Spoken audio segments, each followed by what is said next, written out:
S BP news daily ಎಕ್ಸ್‌ಪ್ರೆಸ್‌ಗೆ ಸ್ವಾಗತ. ಆಕಸ್ಮಿಕವಾಗಿ ಮೃತಪಟ್ಟ ಕುಟುಂಬದವರಿಗೆ ವೈಯಕ್ತಿಕ ಪರಿಹಾರ ನೀಡಿದ ಶ್ರೀರಾಮುಲು. ಕೂಡ್ಲಿಗಿ ತಾಲೂಕಿನ ವಿವಿಧ ಗ್ರಾಮಗಳಲ್ಲಿ 3-4 ಮಂದಿ ಹಾವು ಕಚ್ಚಿ ಕೆರೆಗೆ ಕಾಲು ಜಾರಿ ಬಿದ್ದು ವಿದ್ಯುತ್ ಸ್ಪರ್ಶ ಹಾಗೂ ಸಿಡಿಲಿನಿಂದ ಮೃತಪಟ್ಟವರ ಮನೆಗಳಿಗೆ ಭೇಟಿ ನೀಡಿದ ಬಿಜೆಪಿ ಹಿರಿಯ ಧುರೀಣ ಮಾಜಿ ಸಚಿವ ಬಿ ಶ್ರೀರಾಮುಲು ಅವರು ಸಂತ್ರಸ್ತ ಕುಟುಂಬಗಳಿಗೆ ಸಾಂತ್ವನ ಹೇಳಿ ವೈಯಕ್ತಿಕವಾಗಿ ಪರಿಹಾರ ನೀಡಿದ್ದಾರೆ.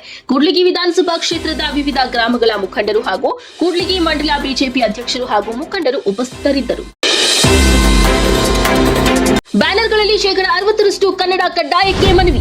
ಕರ್ನಾಟಕ ಜನ ಸೈನ್ಯ ಸಂಸ್ಥಾಪಕ ರಾಜ್ಯಾಧ್ಯಕ್ಷ ಕೆ ಯರಿಸ್ವಾಮಿ ಮಾತನಾಡಿ, ಬಳ್ಳಾರಿ ನಗರದಲ್ಲಿ ಎಲ್ಲಾ ವ್ಯಾಪಾರ ವಹಿವಾಟು ಮತ್ತು ಸಂಘ ಸಂಸ್ಥೆಗಳ ನಾಮಫಲಕಗಳ ಜೊತೆಗೆ ಅವರ ಬೃಹತ್ ಬ್ಯಾನರ್ಗಳಲ್ಲಿ ಮತ್ತು ಇತರೆ ಜಾಹೀರಾತುಗಳಲ್ಲಿ 60% ಕನ್ನಡ ಕಡ್ಡಾಯವಾಗಿರಬೇಕು ಎಂಬ ಕರ್ನಾಟಕ ಸರ್ಕಾರದ ಆದೇಶವಿದ್ದರೂ ಇದನ್ನ ಕಡೆಗಣಿಸಿರುವುದು ವಿಪರ್ಯಾಸವೇ ಸರಿ ಎಂದು ಹೇಳಿದ್ದಾರೆ. ಇದೇ ವೇಳೆ ಪಾಲಿಕೆ ಆಯುಕ್ತರಾದ ಖಲೀಲ್ ಸಾಬ್ ಅವರಿಗೆ ಮನವಿ ಸಲ್ಲಿಸಿದ್ದಾರೆ. 2025ರಲ್ಲಿ ಕೂಡಲ ಸಂಗಮದಲ್ಲಿ ವಿಶ್ವಗುರು ಬಸವಣ್ಣ ಸ್ವಾಭಿಮಾನಿ ಶರಣ ಮೇಳ.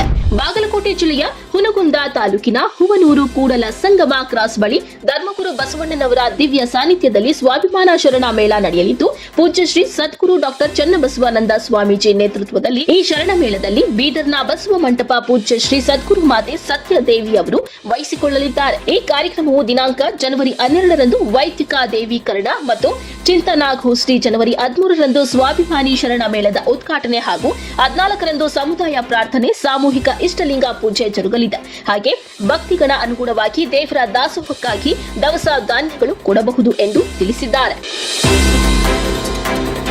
ಅಂಗನವಾಡಿ ಕಾರ್ಯಕರ್ತರ ಧರಣಿ ಸತ್ಯಾಗ್ರಹ 2ನೇ ದಿನಕ್ಕೆ. ವಿವಿಧ ಬೇಡಿಕೆಗಳ ಈಡೇರಿಕೆಗಾಗಿ ಒತ್ತಾಯಿಸಿ ಅಂಗನವಾಡಿ ಕಾರ್ಯಕರ್ತರು ಜಿಲ್ಲಾಧಿಕಾರಿಗಳ ಕಚೇರಿ ಮುಂದೆ ಹಮ್ಮಿಕೊಂಡಿರುವ ಅಹೋರಾತ್ರಿ ಧರಣಿ ಸತ್ಯಾಗ್ರಹ ಇಂದು 2ನೇ ದಿನಕ್ಕೆ ತಲುಪಿದೆ. ಇದೇ ವೇಳೆ ಅಧಿವೇಶನದಲ್ಲಿ ಈ ಕುರಿತು ಚರ್ಚಿಸುವಂತೆ ಒತ್ತಾಯಿಸಿದ್ದಾರೆ.